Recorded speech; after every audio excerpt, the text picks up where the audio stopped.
Chapter number 24 named as evolution.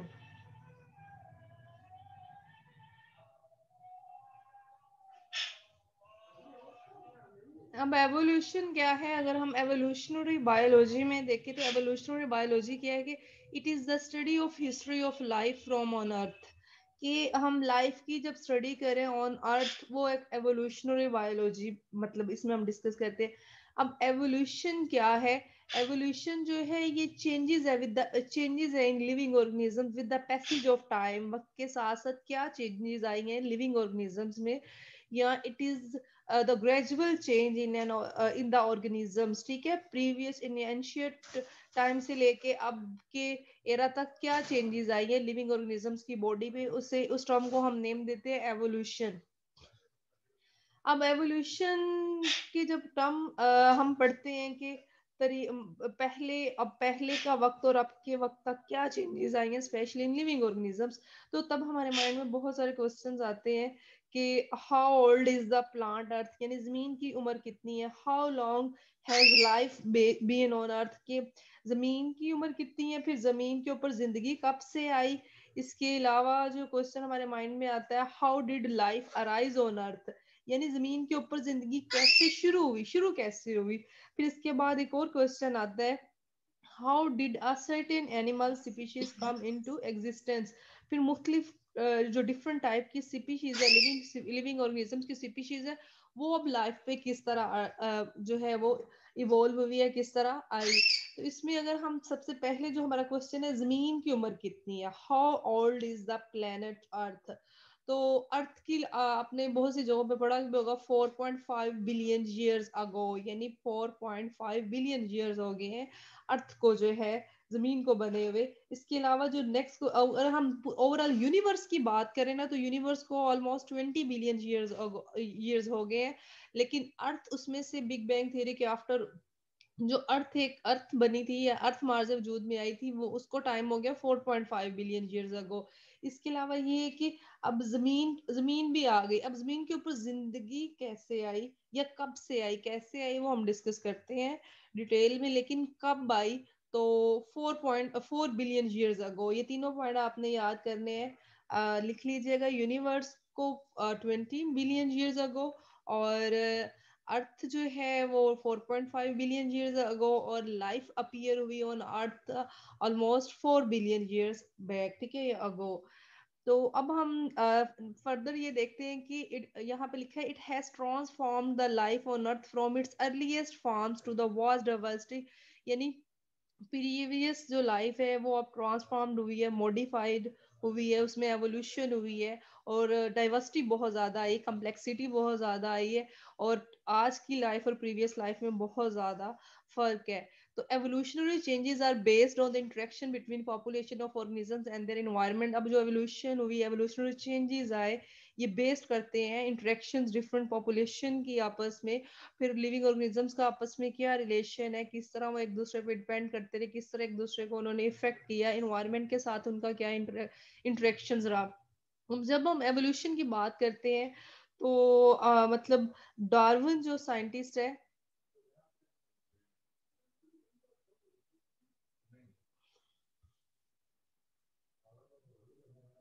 Darwin, मतलब Darwin जो है ना, इसने एवोल्यूशन में बहुत ज्यादा काम किया। Darwin did a great work on evolution.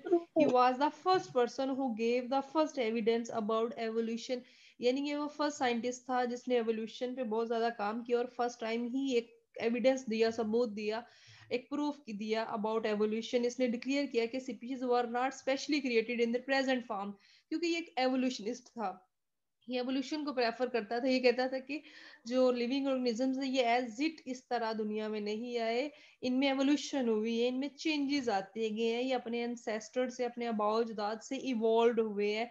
तो फिर इसने एक मैकेनिज्म जो है ही, मतलब he also proposed a mechanism for evolution and named as natural selection. तो अब देखिए, ये एवोल्यूशनिस्ट है, कुछ जो थे वो मतलब नेचुरलिस्ट थे, मतलब वो एवोल्यूशन को जो है वो नहीं प्रेफर करते थे। उनका ये कहना था कि मतलब वो क्रिश्चियनिस्ट थे कि जिंदगी इसी तरह ही मार्स वजूद में आई, कोई चेंजेस नहीं आए। ज्यादातर मुस्लिम साइंटिस्ट ही ये कहते हैं कि एज इट इसी फॉर्म में ही सारे लिविंग ऑर्गेनिजम्स इस अर्थ पे आए, इसी तरह लाइफ शुरू हुई। लेकिन बहुत सारे साइंटिस्ट जो एवोल्यूशनिस्ट है, स्पेशली उसमें डार्विन का नेम है, वो कहते हैं नहीं भाई, जो है लाइफ जो है वो इस तरह नहीं क्रिएशन हुई, लाइफ में चेंजेस आते गए हैं, हमारे जो इंसेस्टर थे वो इस तरह के नहीं थे, उनमें थोड़ी बहुत एवोल्यूशन होती गई, चेंजेस आती गई। तो अब जो है ना लाइफ में एवोल्यूशन हुई है, हम अपने एंसेस्टर से इवॉल्व हुए एज इट इस फॉर्म में, जो हमारी लाइफ वो ओरिजिनेट नहीं हुई थी। अच्छा जी, जो नेक्स्ट क्वेश्चन है ये एक लॉन्ग क्वेश्चन है और वेरी इंपॉर्टेंट क्वेश्चन है। टाइटल है evolution from prokaryotes to eukaryotes, यानी अब जो लाइफ है वो किस तरह शुरू हुई, पहले प्रोकैरियोट्स किस तरह के थे, प्रोकैरियोट्स से यूकैरियोट्स किस तरह आए, यानी यूकैरियोट्स किस तरह इवॉल्व हुए फ्रॉम प्रोकैरियोट्स, या प्रोकैरियोट्स ने किस तरह यूकैरियोट्स को जो है लाइफ दी।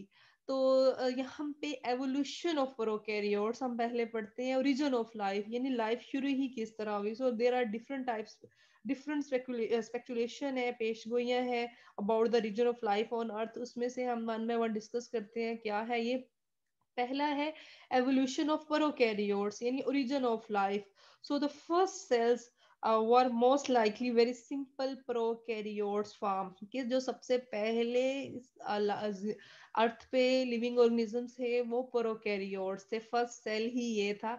अगर हम प्रोकैरियोट्स को देखें तो इनको इस अर्थ पे आए हुए 3.5 बिलियन ईयर्स हो चुके हैं, यानी 3.5 बिलियन ईयर्स अगो। कब अराइज हुए? 3.5 बिलियन ईयर्स अगो। तो क्योंकि शुरू में अर्थ का टेम्परेचर बहुत ज्यादा था शुरू में, फिर आहिस्ता आहिस्ता वो कूल डाउन होती गई, लेकिन टेम्परेचर बहुत ज्यादा था। फिर वहां पे कुछ हाइड्रोथर्मल वेंट्स थे, गर्म पानी के जहीरे थे, गर्म पानी के चश्मे थे, हॉट स्प्रिंग्स थे अंडर वाटर, यानी the deep oceans have under water hot spring known as hydrothermal vents, गर्म पानी के जहीरे थे। इन वेंट्स में ये प्रोकैरियोट्स थे, ठीक है। ये उनका जो हैबिटेट था वो ये हाइड्रोथर्मल वेंट्स थे। तो ये वेंट्स थे, ये जो वेंट्स थे ये सप्लाई करते थे energy and raw material for the region and survival of the early life. इन प्रोकैरियोट्स को एनर्जी प्रोवाइड करते थे, ठीक है, in the form of heat, in the form of temperature.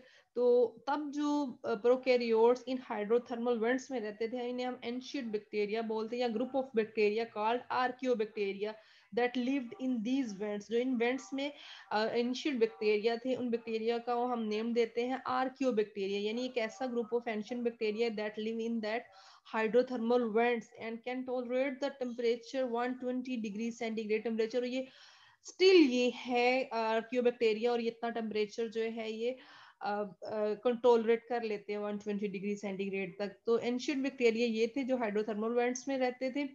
अब पहले तो ये थे, ये इस तरह एनर्जी यूज करते थे, लेकिन फिर आहिस्ता आहिस्ता एवोल्यूशन होना शुरू हो गया इन प्रोकैरियोट्स की, और ये फोटोसिंथेटिक प्रोकैरियोट्स बनते गए। आप देखें कि जो पहले एंशिएंट बैक्टीरिया थे वो क्या करते थे, वो एनर्जी किस फॉर्म में लेते थे, वो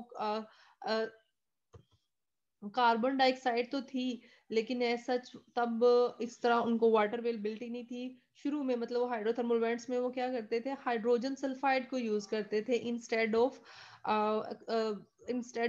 वाटर, ठीक है। पहले जो बैक्टीरिया थे वो कार्बन डाइऑक्साइड के साथ हाइड्रोजन सल्फाइड को यूज करके तो कार्ब बनाते थे, और साथ जो रिलीज करते थे वो सल्फ्यूरिक एसिड थी। लेकिन फिर आहिस्ता आहिस्ता जब उनमें फोटोसिंथेसिस का मैकेनिज्म होना शुरू हुआ, इसके अलावा उन्होंने और बहुत सारे न्यूट्रिएंट्स को यूज करना शुरू किया, तो फिर उन्होंने क्या किया, इन इन इन प्रोकैरियोट्स ने instead of hydrogen sulphide, in prokaryotes ने कार्बन डाइऑक्साइड के साथ वाटर को यूज करना शुरू किया, ठीक है। फिर जब वो वाटर को यूज करना शुरू किया, वो ग्लूकोज कास बनाते गए, और साथ फिर ऑक्सीजन रिलीज होती गई। इस तरह जब वो फोटोसिंथेसिस शुरू होगी, फोटोसिंथेटिक प्रोकैरियोट्स ने ये वाला मैकेनिज्म करना शुरू कर दिया, तो फिर बहुत ज्यादा जो है ऑक्सीजन जो है वो एटमॉस्फेयर में रिलीज होना शुरू होगी, ठीक है। हाइड्रोजन हाइड्रोजन सल्फाइड जो रिड्यूस करके कार्बन डाइऑक्साइड जो है वो वाटर को यूज करके शुगर मॉलिक्यूल बनाना शुरू कर दिया, और साथ ऑक्सीजन को रिलीज करना शुरू कर दिया। जो ही ऑक्सीजन रिलीज होना शुरू हुआ एटमॉस्फेयर में, ऑक्सीजन की जो है वो परसेंटेज ज्यादा होना शुरू होगी, तो साथ ही फिर ओजोन फॉर्मेशन शुरू होगी। ओजोन फॉर्मेशन अपने डिटेल में पढ़ा है किस तरह ये O3 मॉलिक्यूल जो है वो फॉर्म्ड होता है with the help of molecular oxygen and oxygen atom. In the presence of, अच्छा अब in the presence of sunlight, अब ये है कि अब जब ऑक्सीजन ज्यादा होना शुरू हुई, ओजोन फॉर्मेशन होना शुरू होगी। ओजोन फॉर्मेशन ने क्या करना शुरू किया, ओजोन फॉर्मेशन का फंक्शन क्या है कि ये सनलाइट से आने वाली जितनी भी अल्ट्रा वायलेट रेडिएशंस होती हैं, इनको फिल्टर करके इनको जो है वो इनको जमीन तक नहीं जाने देती। तो फिर इस तरह मतलब लाइफ जो है वो और सिक्योर होती गई with the formation of ozone formation. ठीक है, तो इस तरह लाइफ जो है उसका अर्थ पे इवॉल्व एवोल्यूशन मतलब अब एग्जिस्टेंस शुरू हो गई।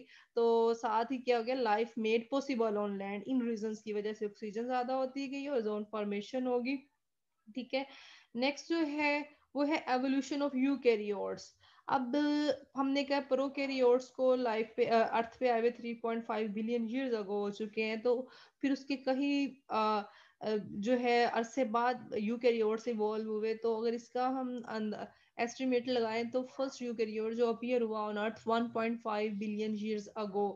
तो इसके अकॉर्डिंग जो है एवोल्यूशन ऑफ यूकैरियोट्स के अकॉर्डिंग जो है there are two types of hypotheses about the evolution of eukaryotes, endosymbiote hypothesis and membrane invagination hypothesis। इनको वन बाय वन डिस्कस करते हैं कि फिर यूके प्रोकैरियोट्स तो हमें पता है किस तरह थे और किस तरह पहले वो हाइड्रोजन सल्फाइड को यूज करते थे, फिर वो जो है फोटोसिंथेटिक होते गए। अब यूकैरियोट्स किस तरह इवॉल्व हुए ऑन अर्थ, इन दो हाइपोथेसिस से हमें पता चलेगा यूकैरियोट्स की जो है वो किस तरह एवोल्यूशन हुई और किस तरह वो उन्होंने एग्जिस्ट किया ऑन अर्थ। जो फर्स्ट हाइपोथेसिस है वो है एंडोसिम्बियोट हाइपोथेसिस। इसमें क्या है कि जो पहले largest anaerobic living anaerobic bacteria anaerobic prokaryotes है ना, जो लिविंग विदाउट ऑक्सीजन, यहाँ पे जो आपकी बुक के अकॉर्डिंग है वो है एमेबॉइड प्रोकैरियोट्स। इन्होंने क्या करना शुरू किया, जो एमेबॉइड प्रोकैरियोट्स थे एनारोबिक थे, इन्होंने जो है वो इनगल्फ करना शुरू किया, इंजेक्शन शुरू की एरोबिक बैक्टीरिया की। खुद ये एनारोबिक थे, इन्होंने एरोबिक बैक्टीरिया को खाना शुरू किया, ऐसे बैक्टीरिया जो ऑक्सीजन की प्रेजेंस में लिव करते हैं। जब उन्होंने उसकी इंजेक्शन की तो एरोबिक बैक्टीरिया जो है वो स्टेबलाइज होते गए इनकी अमेबॉइड की बॉडी में। ठीक है, और उन्होंने वहां पे सिम्बियोटिक रिलेशन बनाना शुरू कर दिया। तो जो एनारोबिक बैक्टीरिया थे वो फिर यूकैरियोट्स होना शुरू हो गए। ये जो आइडिया है मतलब इसको हम एंडोसिम्बियोट हाइपोथेसिस कहते हैं। इस हाइपोथेसिस के अकॉर्डिंग बैक्टीरिया जो है इस तरह अपना यूकैरियोटिक स्ट्रक्चर बनाना शुरू कर दिया। आप इसमें इस डायग्राम में देखें जो भी मैंने बोला है, ये एक क्या है मतलब एंडोसिम्बियोट्स में अगर हम देखें ये एक एंसेस्ट्रल यूकैरियोट्स ये सॉरी इधर देखिए एक मिनट, ये क्या है एंसेस्ट्रल प्रोकैरियोट्स है। ठीक है, जिसे हम कह रहे हैं कि ये एक एमेबॉइड प्रोकैरियोट्स है। तो उसने क्या किया, एंसेस्ट्रल यूकैरियोट्स ने इनगल्फ करना शुरू किया प्रोकैरियोट्स को। जब वो इन्वेजिन ये यहाँ पे देखे उसकी मेम्ब्रेन की इन्वेजिनेशन होना शुरू हुई और प्रोकैरियोट्स जो है वो इनगल्फ होता गया इसकी बॉडी में जाके, उसकी बॉडी का पार्ट बन गया। देखिए एक मेम्ब्रेन इसकी अपनी पहले थी, एक मेम्ब्रेन इस एंसेस्ट्रल ये प्रोकैरियोट्स की जो से इनगल्फ कर रहा था वो फिर डबल मेम्ब्रेन बॉन्डेड होते गए। बाद में वो इन्होंने कुछ स्पाइरोकीट्स को भी खाना शुरू कर दिया इन प्रोकैरियोट्स ने। तो वो जो स्पाइरोकोड्स थे वो उनकी बॉडी में जाके एज अ फ्लैजेलम का पार्ट बनते गए। और जो उन्होंने एरोबिक बैक्टीरिया को खाना शुरू किया तो एरोबिक बैक्टीरिया जो है इनकी बॉडी में जाके एज अ माइटोकॉन्ड्रियन ऑर्गेनेलिस बनते गए। माइटोकॉन्ड्रिया का फंक्शन आपने माइटोकॉन्ड्रिया का पढ़ा है ना, कि ये रेस्पिरेशन प्रोवाइड करते हैं। यानी इस तरह क्या हुआ, आहिस्ता आहिस्ता इन्होंने ये इनगल्फमेंट जो शुरू की तो इनकी बॉडी में पार्ट्स बनते गए, वो माइटोकॉन्ड्रिया इस तरह इवॉल्व हुआ। ठीक है, इस तरह आप ये भी यहाँ पे आप आपकी बुक के अकॉर्डिंग है कि कुछ प्रोकैरियोट्स ने जब स्पाइरोकीट्स खाए तो स्पाइरोकीट्स में फ्लैजेला था तो इनमें मूवमेंट शुरू होगी। ठीक है, फ्लैजेलम के तौर पे। और फिर जब इन्होंने किसी साइनोबैक्टीरिया को खाया, खुद तो प्रोकैरियोट्स जो थे वो हेट्रोट्रोफ थे ना, जब इन्होंने किसी साइनोबैक्टीरिया को खाया, साइनोबैक्टीरिया तो ऑटोट्रोफिक है ना, तो जब साइनोबैक्टीरिया को खाया वो साइनोबैक्टीरिया जब इनकी इन्वेजिनेशन होके इनकी बॉडी में एंटर हुए वो वहां पे क्लोरोप्लास्ट बनते गए। इस तरह डिफरेंट ऑर्गेनेलिस जो है वो बनती गई। आपको पता है क्लोरोप्लास्ट भी डबल मेम्ब्रेन बॉन्डेड है, माइटोकॉन्ड्रिया भी डबल मेम्ब्रेन बॉन्डेड है, इसीलिए कि एक तो उनकी अपनी मेम्ब्रेन थी और एक जब वो इनगल्फ हुए उसमें ये उनका अपना ही एक डीएनए मॉलिक्यूल भी होता है। ये देखे माइटोकॉन्ड्रिया किस तरह आया, जब उन्होंने एरोबिक बैक्टीरिया खाना शुरू किए तो वो एज अ रेस्पिरेशन के तौर पे आए। फ्लैजिला कैसे आया, जब उन्होंने कोई स्पायरोकीट्स उन बैक्टीरिया ने स्पाइरल शेप बैक्टीरिया खाए तो वो फ्लैजिला हो गए। क्लोरोप्लास्ट कब हुए, जब उन्होंने कोई साइनोबैक्टीरिया को इंजेस्ट किया, और साइनोबैक्टीरिया एक ऑटोट्रोफिक ऑर्गेनिज्म है, तो फिर वो उस उनकी बॉडी में जाके एज अ क्लोरोप्लास्ट के तौर पे एक्ट करते रहे। जो सेकंड हाइपोथेसिस है वो है मेम्ब्रेन इन्वेजिनेशन हाइपोथेसिस। इसमें प्रोकैरियोटिक जो सेल हैं उनकी मेम्ब्रेन इनसाइड पे फोल्ड हुई इन्वेजिनेशन बनाई, और इन्वेजिनेशन के बाद जो है कि इनमें इन्होंने अपनी बहुत मल्टीप्लिकेशन की, अपने जेनेटिक मटेरियल को बहुत ज़्यादा मल्टीप्लाई किया। तो मल्टीप्लाई होने के बाद इनके जो जितने जेनेटिक मटेरियल थे उनकी डबल मेम्ब्रेन बॉन्डेड बनती गई, और इन्वेजिनेशन जो है वो होती गई, और डिफरेंट टाइप्स के जो जेनेटिक मटेरियल थे उन्होंने लास्ट पे जाके डिफरेंट टाइप्स की ऑर्गेनेलिस बनाना शुरू कर दी, लाइक माइटोकॉन्ड्रिया, न्यूक्लियस, क्लोरोप्लास्ट। इस तरह फिर प्रोकैरियोट्स आहिस्ता आहिस्ता यूकैरियोट्स में कन्वर्ट होते गए। ये आप इमेजिनेशन में भी देख सकते हैं, ये एक एंसेस्ट्रल ऑर्गेनिज्म है। इसकी ये प्लाज्मा मेम्ब्रेन है, डीएनए इनकी प्लाज्मा मेम्ब्रेन ने देखे खुद ही इन इनर साइड पे इन्वेजिनेशन बनाना शुरू कर दी, एक ये बनी है, दूसरी तीसरी इस तरह। तो ये जो डिफरेंट टाइप्स की इन्वेजिनेशन है ना, ये बाद में इससे किसी से न्यूक्लियस बन गया, किसी से रफ एंडोप्लाज्मिक रेटिकुलम बन गया, किसी से माइटोकॉन्ड्रिया बन गया, किसी ने क्लोरोप्लास्ट बना दिया, इनर फिर कंपार्टमेंट्स बनना शुरू हो गए, जिन्हें हमने हमने बाद में ऑर्गेनेलिस का नेम दिया। तो ये इस तरह टू डिफरेंट हाइपोथेसिस थे, एक एंडोसिम्बियोट हाइपोथेसिस था, और एक जो था वो है मेम्ब्रेन इन्वेजिनेशन, कि किस तरह प्रोकैरियोट्स से यूकैरियोट्स जो है वो बने इवॉल्व हुए। अब इसकी सिग्निफिकेंस क्या है, अहमियत क्या है एवोल्यूशन ऑफ यूकैरियोट्स की, कि जो फॉर्मेशन यूकैरियोटिक सेल जो फॉर्म्ड हुआ वो आहिस्ता आहिस्ता कम्प्लेक्स होता गया, डाइवर्सिटी जो है ऑफ लाइफ वो इंक्रीज होती गई ऑन अर्थ, और न्यूली जो है यूकैरियोटिक सेल जो है वो एग्जिस्ट करते गए। तो इसके अलावा मतलब बहुत बाद में जो सेल्स है, पहले वो यूनिसेलुलर थे, बाद में उनमें मल्टी सेलुलरिटी आती गई, वो ज्यादा उनमें ग्रुपिंग ऑफ सेल्स होती गई, फिर वो डिफरेंट टाइप्स के जो सेल्स थे कंबाइन होके उन्होंने टिश्यूज बनाए, टिश्यूज जो है वो कंबाइंड होके डिफरेंट टाइप की ऑर्गेनेलिज, ऑर्गेनेलिज कंबाइंड होके ऑर्गन सिस्टम बनाया, ऑर्गन सिस्टम जो है वो जो है कंबाइंड होके एक मतलब ऑर्गन सिस्टम लेवल से एक फिर हॉल जो है इंडिविजुअल इस तरह प्रोड्यूस हुआ। तो यानी जो मल्टी सेलुलर ऑर्गेनिजम्स है ना, ये अडोप्टेड होते गए, अपनी लाइफ को अडोप्टेड करते गए in a great variety of environments.